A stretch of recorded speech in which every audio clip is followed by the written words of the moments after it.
Well, it's always good to have you here. Will we have you here again on a player roster capacity next season, Udonis? I probably could have asked that question for you.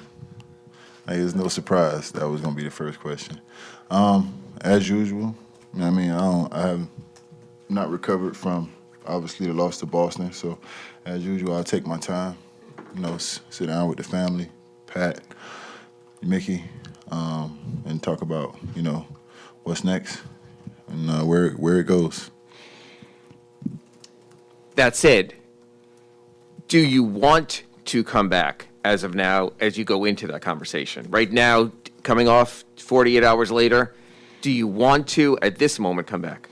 I mean, hell, I want to be playing right now. I can get what I want.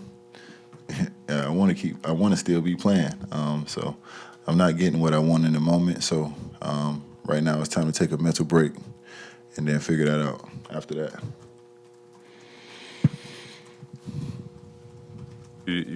Bam always seems to take a lot of unfair criticism for the most part, but he answered in some big ways in this Boston series. What did you take away from the series from him, and what do you think he can build on going into what's for him going to be one of his first full off seasons to work? I mean, that he's capable.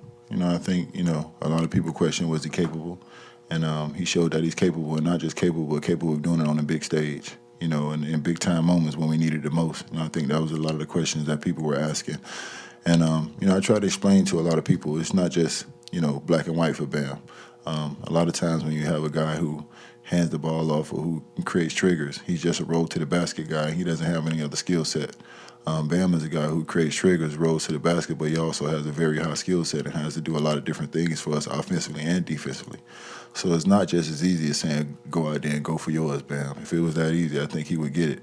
But when you have to balance that with getting guys involved and rolling to the basket to create triggers to get other guys shot and making sure that you be able to get your shot and get yourself involved, it becomes a little confusing sometimes, for a young basketball player. And I think that was the toughest thing for Bam to, recognize those moments and take advantage of it and attack them.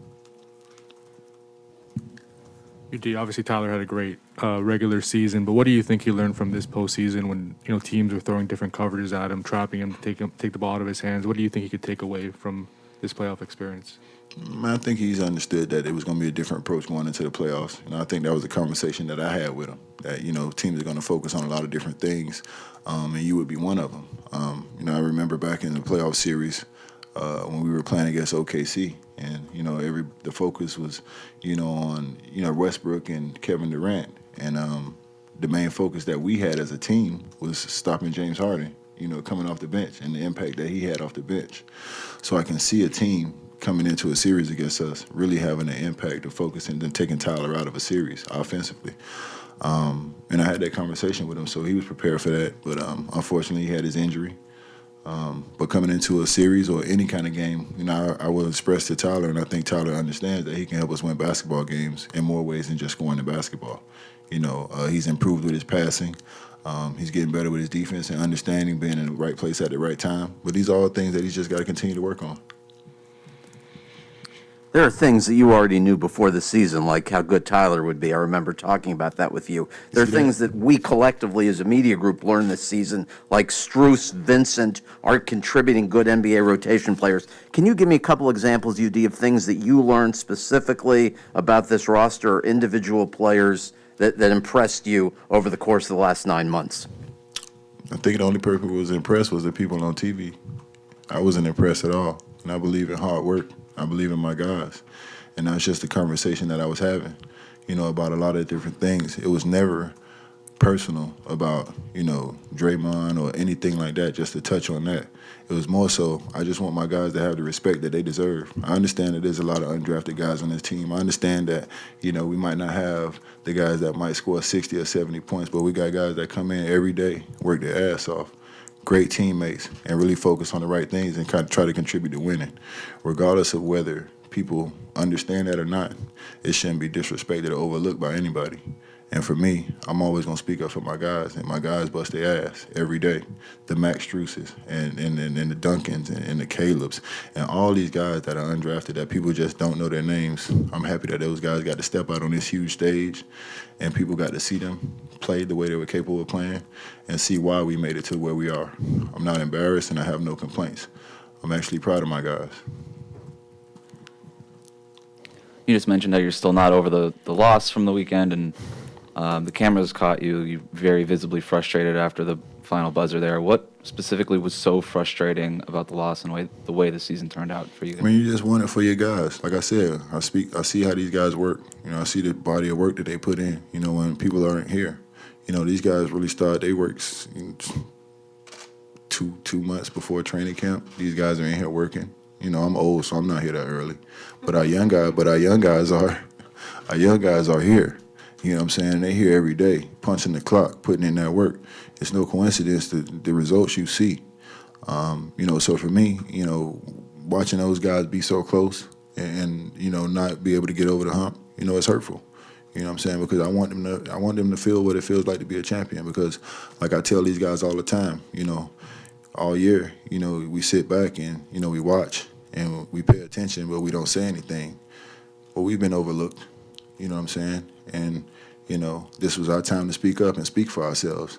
And whether we won or not, I think all of our guys spoke very loudly and clearly when they had the opportunity with the way they played and approached these games. Did you think Jimmy's shot was going in? What was kind of going through your head when he took it? Yeah, I thought it was going in. I thought it was a great shot. I've been around a lot of great basketball players, man. And I think all those guys, when they have the opportunity to end a series and end a team, they take it. And he just was following in line with what the great players would do. He had the space. Al was in the back pedal. There was a lot of space on the pull-up. I'm living with that. I'm living with it. That's what great players do, man. You go for the win. You go for the kill. You know what I'm saying?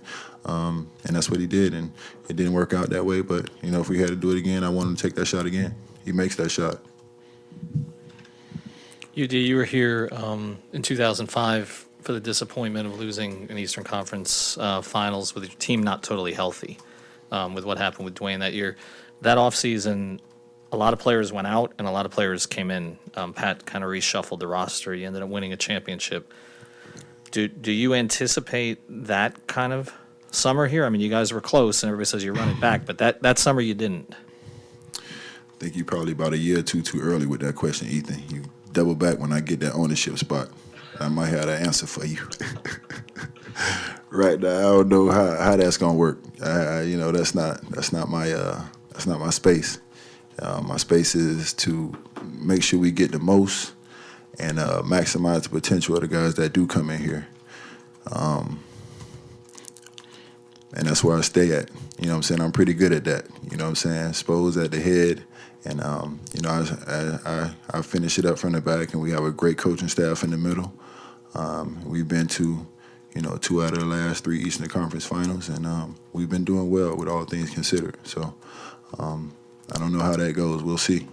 So we're confirming ownership in 2 years? Is that? That's the plan, Ethan. We'll see. We can't guarantee anything, but that's hopefully what we work on here. Got a lot going on, man. It's a lot inside this head right here.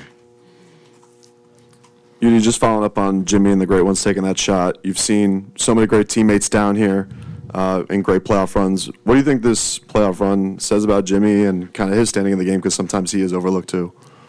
I think a lot of times Jimmy gets overlooked. For whatever reason, if people feel like a separation between Jimmy and the guys that can really take you to a championship and actually win you a championship, and I don't understand that. I think a lot of times the heart of a champion gets overlooked, and I think that's what people confuse with Jimmy. His heart and him being a little bit rough around the edges, and I think people don't understand that that's really. You know what I'm saying? The definition of who a champion is. If you can get people to believe in you and have the kind of heart that you have, but they really don't, but they can believe that they can, And that's how you get people to believe, and that's how you get people to follow you, and that's how you become a champion. So with the heart and grit that Jimmy has, man, he invested that, and he gets everybody to feel like that and play like that. And even if you're not as tough as Jimmy, even if you're not as aggressive as Jimmy, if you believe that you are as tough as Jimmy, if you believe as you are as aggressive as Jimmy, if everybody can believe, then you see you get the most out of everybody. And I think that was the step that Jimmy took as far as getting everybody to believe. You know what I'm saying? It wasn't just about his numbers. You know, his numbers were insane. His numbers were great. But I think Jimmy got everybody to really believe. And once everybody believed, they started to follow. You're obviously good at a lot of things and could be good at a lot of things post-playing. I know you've talked about ownership today with us and with Jim Barry previously. Beyond that, what would appeal to you in basketball, do you think, after playing? Would it be working in a front office and helping make personnel decisions, scouting, being on a coaching staff? Udonis? Nah. So coaching don't work for me. And I'm going to tell you why. I got too much going on outside in the city. Got too much. You know what I'm saying? I'm a businessman. You know what I mean? Outside of my franchises, you know, the next step is a mental health and drug rehab facility that we're working on. I also have my affordable housing projects, my FTX partnership.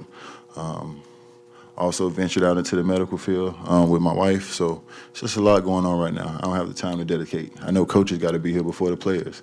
It's hard enough for me to get here as it is now. So coaching doesn't work for me, but I think impacting this organization, that's always going to be a priority for me. It's always going to be something near and dear to my heart. That's always going to be something that's important to me. And that's always going to something that's going to bring out the best of me.